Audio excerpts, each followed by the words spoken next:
Solomon, a slave, is the man you see being whipped. He wasn't a slave before 1841, though. Solomon lived a contented life with his wife and kids prior to the Second Civil War. He is a man of great talent. More specifically, he is in high demand as an artist because he plays the violin beautifully. One evening, after tucking the kids into bed, his wife tells him that she must leave for work the next day. Solomon accompanied her and the kids to the carriage and see them on their way.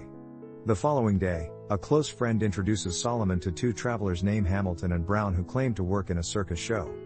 They asked him to join them so he could demonstrate his fiddling skills. Solomon accepts the travelers' offer with a smile on his face because they make him a deal he can't refuse and say they'll be back before his wife gets home. They eventually made it to Washington, D.C. A few nights later, the group had dinner at a restaurant following their performance. As promised, Hamilton paid Solomon his portion of the proceedings.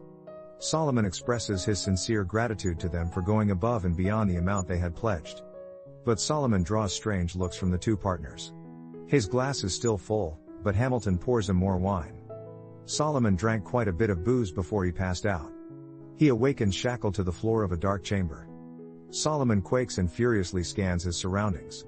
Two men appear. Solomon claimed to be a free man who lives in Saratoga Springs, New York, with his wife and children, but the two men did not believe him when he made this claim. Solomon, they were certain, was an escaped slave from Georgia. They disregarded Solomon's efforts to convince them that he is a free man and beat him until he was rendered unconscious.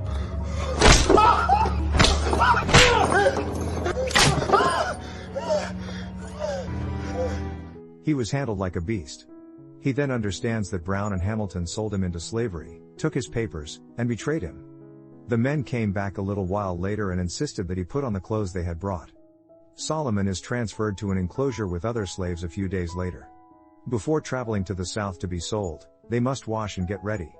Solomon tries to come up with a plan to escape with the others because he still cannot accept he is a slave.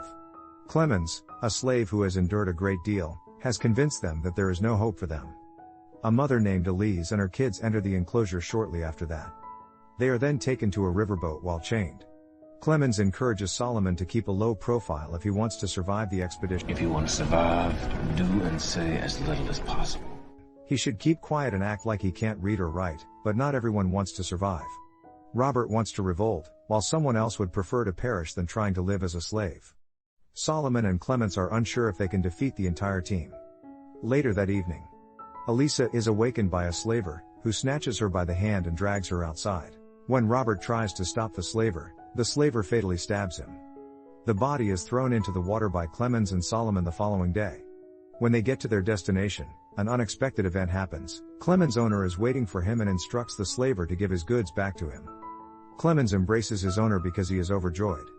Solomon consequently loses his sole friend. A slaver greets the slaves as they exit the boat. Ironically, his name is Freeman. The slaver... Mr. Ford! 1,000 for Platt. This is a nigger of considerable talent, I assure you. Changed Solomon name to Platt and gives each slave a new name.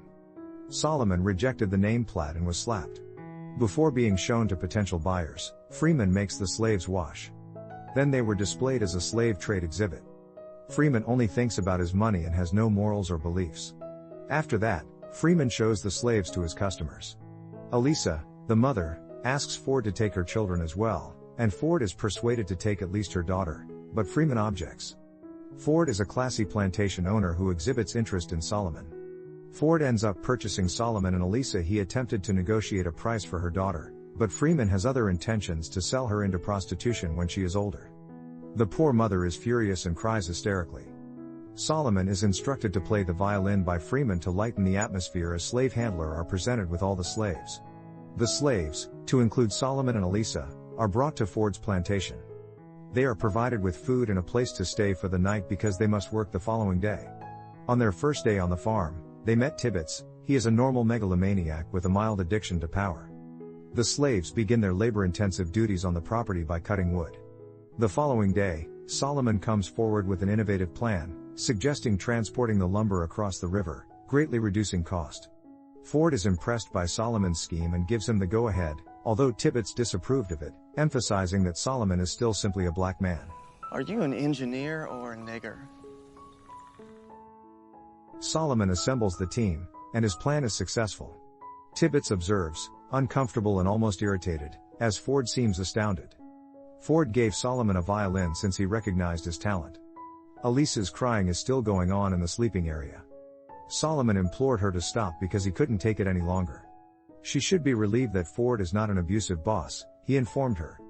Elisa was still crying after a few days had gone by and she was eventually sold to another owner.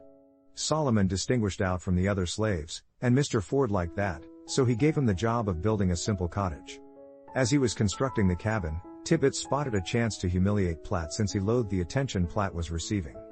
So, despite the fact that Platt is doing a fine job, Tibbets approaches and informs him that he wasn't building correctly. Tibbets comes back the next day to annoy him once more, but this time he wants to whip Solomon, who won't take off his clothing. Tibbets begins to strike Solomon. Tibbets were thrown on the ground. Solomon took the wood away from Tibbets, and began to beat him. Soon another slave handler shows up. Tibbets flees and says he'll come back to exact his retribution. Later, Tibbets gathers 2 more white guys and return to hang Solomon. They wrap the rope around his neck. The slave supervisor then shows up and makes a death threat if they kill Solomon. He didn't have any sympathy for Solomon. He simply stopped them to safeguard the owner's property. He was performing his duties. The supervisor undoubtedly believed that hanging Solomon was appropriate given the heinous offense that he had committed. However, he was confident that Ford would help Solomon, so he let the owner make the choice. Solomon needed to remain balanced on his toes. Everyone observes but no one approaches to drag him down. This shows that people were accustomed to seeing such hangings because they occurred frequently. After some time, Ford comes back and cuts the rope to free Solomon. He then carries Solomon inside and grabs a weapon to defend him. Ford is aware that Tibbets will attempt to kill him once more. Nevertheless, Ford makes the decision to find a new owner for Solomon. Ford has looked for a competent replacement, but no one will take him because of Solomon's record of disobedience. Ford only discovers an infamous plantation owner named Epps who is known for his brutal beatings. Epps reads a chapter from his Bible that warns that black slaves must obey their owner or else they will be punished with beatings. The majority of the job at this plantation is cotton picking, and each worker's bundles are scored according to their weight at the conclusion of the day. The standard daily harvest is 200 pounds, but Solomon produced less than that, and any slaves who brought in less than that are subject to whipping. Patsy is a young woman whose output doubles that of every other worker. Epps focuses on Patsy and acknowledges her diligence. Being intoxicated that night, his wife is not thrilled about him being intrigued by Patsy because she is gorgeous. Epps walks into the slaves' quarters and awakens them up. He acts like a violent man out of his head as he coerces them into dancing and singing. And he doesn't even let these helpless folks sleep. Epps' wife stays away from the celebration. Epps claims that he would send her out rather than lose Patsy when she throws a large crystal vase at her, severely scaring her. However, she had frequently pleaded with his husband to sell Patsy. Sell the nigger. Sell little Pats? Sell her. Following day, Mistress Epps gives Solomon a shopping trip. She gives him a list and observes him looking through it. If he does it once more, the mistress threatens to whip him. Clemens instructed him earlier that he needed to act ignorant when traveling. When traveling to the shop, Solomon was tempted to run away, but when he encounters a lynch mob and learns what happened to the 2 slaves, he moves toward the store. Epps dispatched Solomon to a nearby plantation a few days later, where one of the female slaves owned by the landlord was given married status by the landlord. Epps is envious of Patsy since the owner of that plantation might take her. As a result of Patsy's hard work every Sunday, she is free to do as she pleases. Solomon persuades Patsy to go back to the plantation. When they got back to Epps, who at this time is completely inebriated, Epps notices Solomon's warning to Patsy to stay away from him and starts to pursue Platt. A short while later, Mistress Epps stepped in. Her husband's fascination with Patsy disgusts her. Later that evening, Epps makes his way into the quarters for the slave females and sexually assaults Patsy. At a late-night gathering, all but Patsy receives food from Mistress Epps. She also strikes her ferociously in the face. Later that evening, Patsy pleaded with Solomon to kill her by hanging her. The life of Patsy is a living horror. Solomon resists despite Epps assaulting her and his wife harassing her on opposite sides. Insects decimated Epps' cotton harvests during that time. He makes the decision to lend his slaves to a judge so that they can be put to use, and be used to settle the mortgage on their property. The judge tells Solomon that he is pleased with his effort, since it has impressed him. He also mentions a neighbor who is seeking music for a party, because he is aware that the guy plays the violin. The judge told him, As a favor, Solomon can retain the money he will make. The celebration is a costume party, albeit Solomon performed at such events in the past when he was a free man. The celebration was over, and the slaves went back to Epps' farm the following day. Patsy is still there, but her domestic torment continues. A white laborer named Ormsby joined the slaves when they went back to the fields. He had never picked cotton before. In actuality, he has only harvested 64 pounds of cotton in a day. Solomon picked up less than 200 pounds and received punishment. Epps doesn't send Ormsby out to be whipped. Solomon's injuries are treated by Ormsby in the quarters. He appears to be a decent man with a listening ear. They talk to each other. Ormsby asserted that he frequently drank whiskey while working. Because of this, he was no longer useful to his employers, and one day they decided enough was enough and released him. He ran out of money and made the decision to become a slave in order to survive.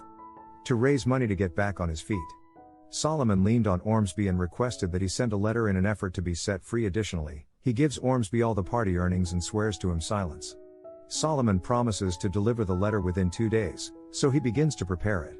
However, that very evening, Epps enters the quarters and drags Solomon outside Ormsby, breaking his promise to keep his word, and tells Epps everything. Fortunately, Solomon told his story, turning the narrative around, accusing Ormsby of lying in order to gain favors in order to land a job. Epps was persuaded by the tale and decided to spare Solomon's life. Later, Solomon burns the letter, igniting his desire for independence in the process. After some time, a group of laborers who will be constructing a structure arrive at the plantation. Bass is the main man since he is from the north. His strong opinions conflict with Epps' ardent support for slavery. A few hours after Patsy arrives home, Epps is upset at the farm because he believes she has fled. She tells Epps that she went there to purchase soap because Epps' wife does not supply it to her. Patsy asserts that she deserves to be clean and that she picks more cotton than the other slaves. Freely. And you know why? I got this from Mrs. Shaw.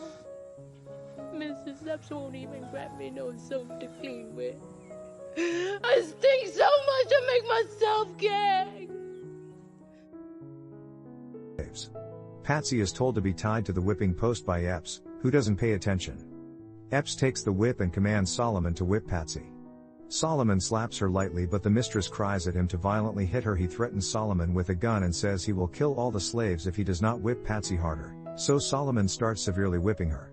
Epps finally lashes Patsy personally. After a brief delay, the harsh pain tears her flesh, and she falls to the ground. Bass and Solomon arrive at the facility the following day for work. As they get to talking, Bass admits that he is Canadian. Bass is impressed when Solomon mentions that he has visited a few Canadian cities. A slave would not have likely traveled that far. Bass believes Solomon when he explains how he came to be a slave, and as they continue to labor, he becomes aware of the terrible injustice. Taking advantage of the chance, Solomon asks Bass to send letters to his pals in the north. Bass resolves to assist Solomon after work since he is aware that he would desire the same thing if he were in Solomon's position. Solomon comes to a standstill and looks into space. His last chance is in this. Bass will absolutely put Epps out of his misery if he speaks to him.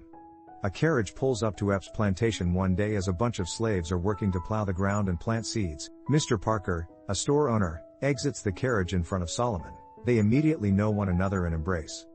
Epps is enraged and yells hollow threats. Pay him no mind. I pay good money for this nigga. Just before Lynn assists Solomon in boarding the carriage when the sheriff claims that Solomon has documents demonstrating that he is a free man. When Patsy finally gets to Solomon, the two of them embraced goodbye. As soon as Solomon climbs aboard, they begin their journey back home. Reaching the entrance. When Solomon sees his family inside, he finds it hard to believe that he has been released from his nightmare. They are over the age of 12. They are surprised to see that his daughter has married and given her kid the name Solomon Northup. Solomon later made an effort to bring the traffickers to justice by attempting to prosecute them in court. His initiatives, however, were unsuccessful since they were white. Even after the court released the traffickers, he kept up the fight against prejudice. He later wrote a book on his 12-year slavery. He became an abolitionist, and assisted several runaways in achieving freedom. He took up the cause of abolishing slavery in America. I do hope you like this recap. Thanks for watching. Please like and subscribe.